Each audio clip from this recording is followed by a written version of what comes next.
Namaskar, dear children.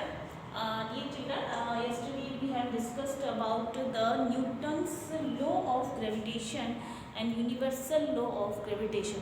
We have started the gravitation chapter of chapter 10, physics chapter.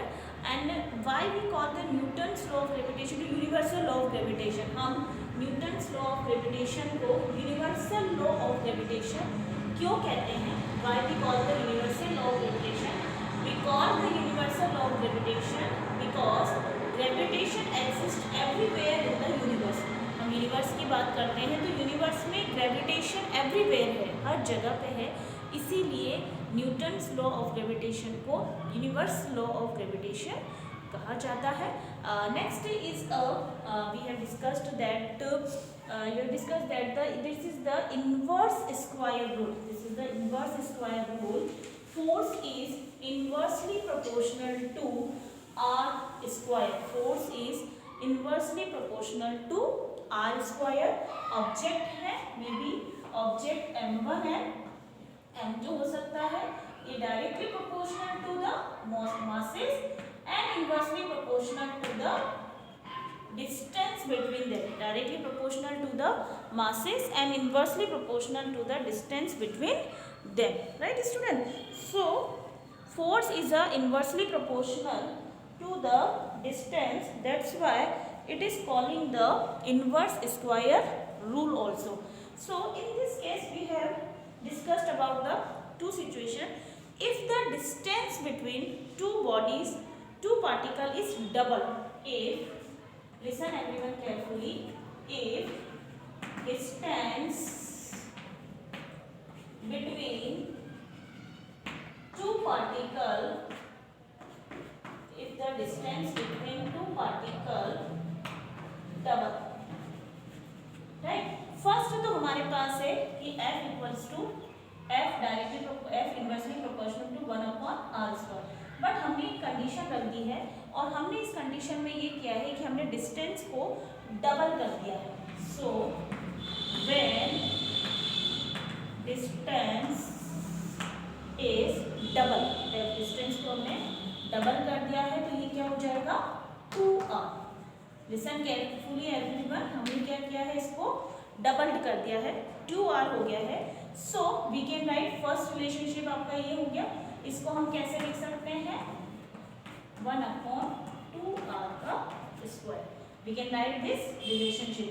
इस तरीके से हम इसको लिख सकते हैं. राइट, अब ये हमारे पास हो गया r². अब ये एक तो हमारा था जब distance force directly proportional to r था, और एक हो गया इन्वर्सली प्रोपोर्शनल. इन्वर्सली प्रोपोर्शनल है r, डायरेक्टली प्रोपोर्शनल मास के होता है. बट यहाँ पे हमने ये कंडीशन रखी है कि एक हमने डिस्टेंस को कर दिया है double. So we can write of two those relationship, we can write those relationship. कैसे लिख सकते हैं हम इनको, दोनों रिलेशनशिप को हम कैसे लिख सकते हैं? आप इसको लिख सकते हो f, एक को मान लिया हमने f डैश, ऊपर को मान लिया हमने f डैश, ऊपर को मान लेते हैं f डैश, उसको मान लिया हमने f. क्या है हमारा 1/r², और ये क्या हो गया 1/2. सो यहाँ पे हमने एक कंडीशन रखी है, when distance is double. when distance is double, distance double है तो हमने इसको क्या माना है 2r. ट्रिपल होता तो 3r, 4 बार होता तो 4r. एंड f हमने लिख दिया f इक्वल 1/2r का स्क्वायर. इसको मान लिया है हमने f डैश. क्लियर? अब we can write those relationship. हमने इस रिलेशनशिप को कैसे लिख सकते हैं? हम इसको रिलेशनशिप को लिख सकते हैं f dash upon f. Right, so f dash हमारे पास क्या हो गया 2r² है, सो 4r², और अपॉन f क्या हो जाएगा आपका 1/r². क्लियर? इसको हम कैसे लिख सकते हैं 1/4r² multiply r² upon 1. r² से r² कैंसिल, तो आपका जो फोर्स होगा वो कितना हो जाएगा 1. That is the answer. अगर हम डिस्टेंस को डबल कर देते हैं, if the distance is double the particle between the gravitational force become 1/4। इस टाइप के क्वेश्चंस आपके एमसीक्यूज में भी आ सकते हैं, थ्योरीज में भी आ सकते हैं। वेरी इजी है, आपको फॉर्मूला मालूम होना चाहिए, आप उसको कोरिलेट कर सकते हो।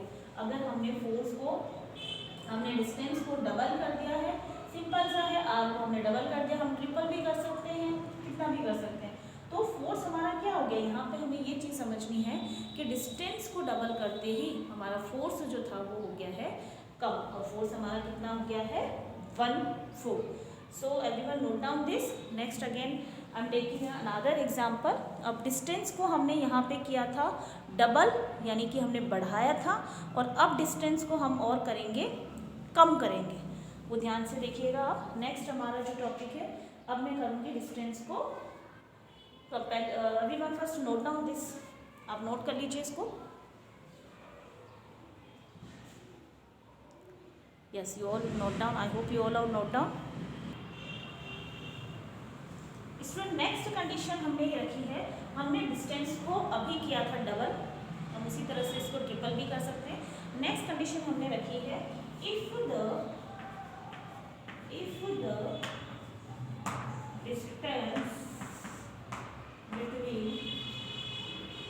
between two particle is, if the distance between two particle is half, हमने इसको क्या कर दिया है, हाफ कर दिया, राइट। सो सेम हम जैसे हमने अभी किया था हम वैसे ही करेंगे। एफ एक तो होता है हमारा आर स्क्वायर, और अगर हमने इसको हाफ कर दिया है तो हम यहाँ पे क्या लिखेंगे, R square by 2, R square R by 2 पर स्क्वायर में आएगा, आर बाय 2 बट स्क्वायर, क्योंकि 1/r स्क्वायर होता है। डिस्टेंस हम इसको हाफ कर रहे हैं, एक सिर्फ स्क्वायर में एक आर है, एक हम उसे हाफ कर रहे हैं, तो ये हो जाएगा r/2 का square, right. So 1f equals to 1/r square, और ये हो गया f inversely proportional to 1/r का स्क्वायर।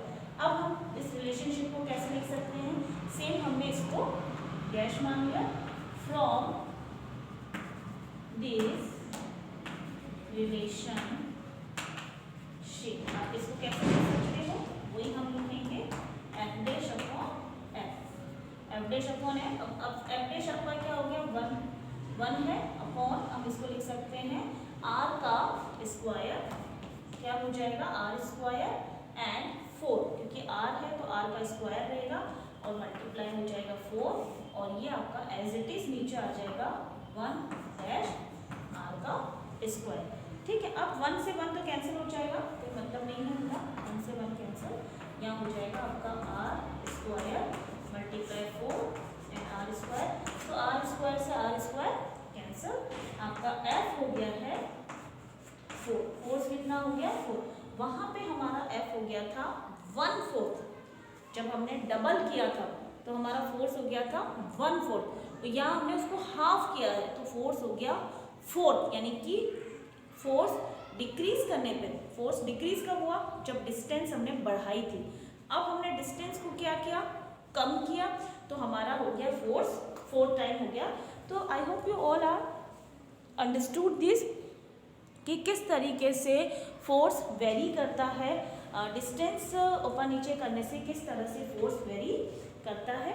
नेक्स्ट टॉपिक है कि सिग्निफिकेंस ऑफ द, इसको आप और एग्जांपल में देख सकते हैं, क्या सिग्निफिकेंस है ग्रेविटेशनल लॉ के। ग्रेविटेशनल लॉ के सिग्निफिकेंस ये हैं कि ग्रेविटेशनल लॉ जो होता है वो ईच एंड एवरी ऑब्जेक्ट को बाइंड करके रखा है।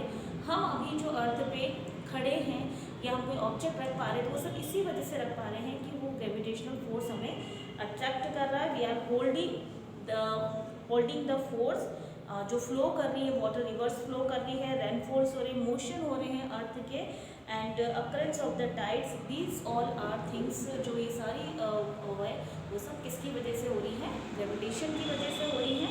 सो ग्रेविटेशनल फोर्स का क्या इम्पोर्टेंस है, क्या सिग्निफिकेंस है कि ये होल्ड करता है ऑब्जेक्ट का, बाइंड कर रखा है अर्थ को इसने, सारे ऑब्जेक्ट को, राइट। तो आई होप आप ये आज का टॉपिक समझ पाए होंगे कि डिस्टेंस चेंज होने से किस तरह से फोर्स पे इफेक्ट आता है। डबल करेंगे तो डबल लगेगा, ट्रिपल करेंगे तो ट्रिपल लगेगा, हाफ करेंगे तो हाफ लगेगा।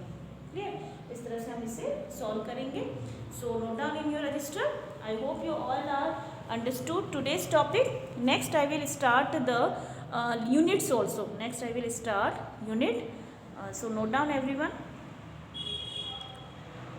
Thank you so much everyone.